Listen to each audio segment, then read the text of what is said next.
Hi, I'm Kelsey Mays for Cars.com, and we're at the Detroit Auto Show checking out Mercedes' new CLA-Class. This is a new entry-level car that Mercedes says will actually slot underneath the C-Class to go against the likes of the Acura ILX, the Buick Verano, and the Audi A3.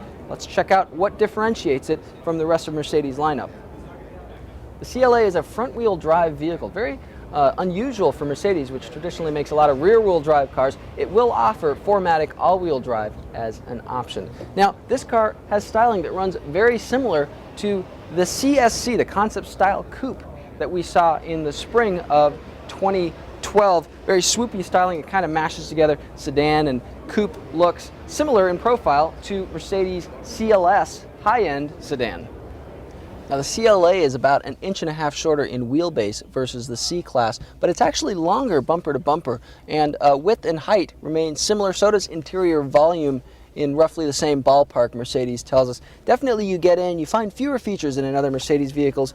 Things like manual climate control, manually adjustable seats here in this car at the auto show. We'll have to see how final equipment specs flesh out to the version that the United States gets. But if this is any indication, definitely less premium in terms of features. Quality is decent overall. Padding where all the right spots are, a little bit less along the dashboard, but there is kind of a cool screen here in the center with Mercedes Embrace 2 entertainment multimedia system. It's got things like Facebook, Yelp, all the usual apps. Not yet clear on how many of those will be subscription service based and how many will just come standard that you can carry over after your subscription is over. Again, something that you want to keep an eye on. Visibility, something else I'm thinking about. The rear window, pretty small, not that easy to see out of. The side windows, though, have decent space. So does the front windshield, as long as you can get past these A-pillars, which also seem a little bit thick. Something that we've noticed in a lot of coupe-like sedans is that you lose some visibility in the name of shape. Definitely the case here.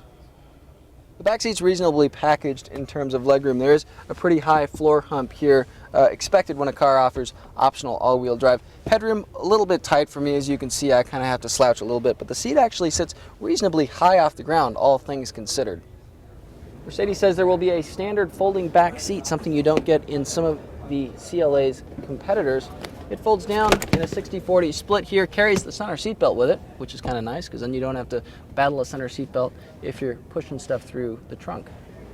The CLA goes on sale this fall with an estimated starting price of around $30,000. That's a good amount less than the C-Class is right now. Drivetrains will include just a 2-liter inline-4 that's turbocharged, good for 208 horsepower, 258 pounds-feet of torque. It routes power to the wheels through a 7-speed dual-clutch automatic transmission. Stay tuned to see how it drives when we report that later on.